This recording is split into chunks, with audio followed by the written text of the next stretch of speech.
Quand même, les antilibéraux, appelons-les comme ça, parlent tout de même de la religion de la consommation et du matérialisme. Oui, non. Le matérialisme, je crois que tous les libéraux, écoutez, prenez Benjamin Constant, par exemple. C'est tout de même un libéral, Benjamin Constant. La grande œuvre de Benjamin Constant, celle qui tient plusieurs volumes, ça porte sur quoi? Ça porte sur la religion.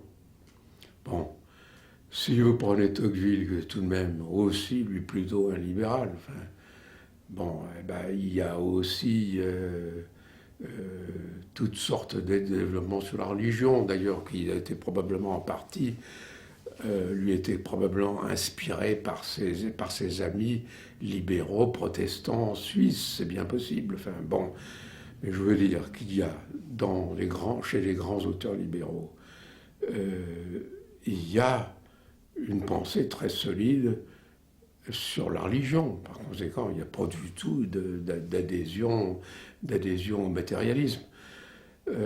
Max Weber, qui considère un auteur compliqué, complexe, etc., plus difficile à classer sans doute, enfin qui est fondamentalement aussi, lui, un grand nom de la pensée libérale. Du côté des sociologues, son œuvre principale, c'est tout de même quelque chose comme 2000 pages sur la religion. Et puis c'est quelques textes aussi très clairs où il prend ses distances par rapport au matérialisme, où il dit le matérialisme peut expliquer un certain nombre de choses, mais peut certainement pas en constituer. Bon, alors j'ai l'impression que si vous voulez, dans la pensée libérale, il y a donc une prise de distance très très nette par rapport à toute vision matérialiste de la société. Et je crois que quand on dit, alors on veut revenir non plus aux auteurs, mais pour parler des sociétés elles-mêmes, ben c'est clair comme le jour que l'homme ne vit pas seulement de pain, et que chacun en est parfaitement conscient, et on constate partout un besoin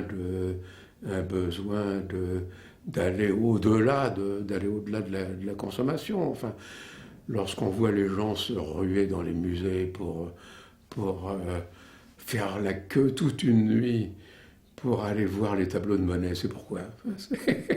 C'est pas de la consommation quand même. Il y a quelque chose de beaucoup plus que ça dans ce comportement.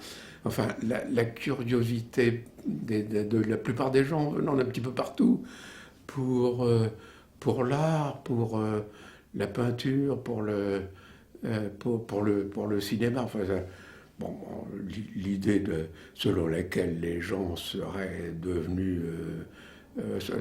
habiteraient des sociétés complètement matérialistes, c'est une idée qu'on peut défendre, mais c'est une idée qui est une idée naturellement très partiale et très fausse.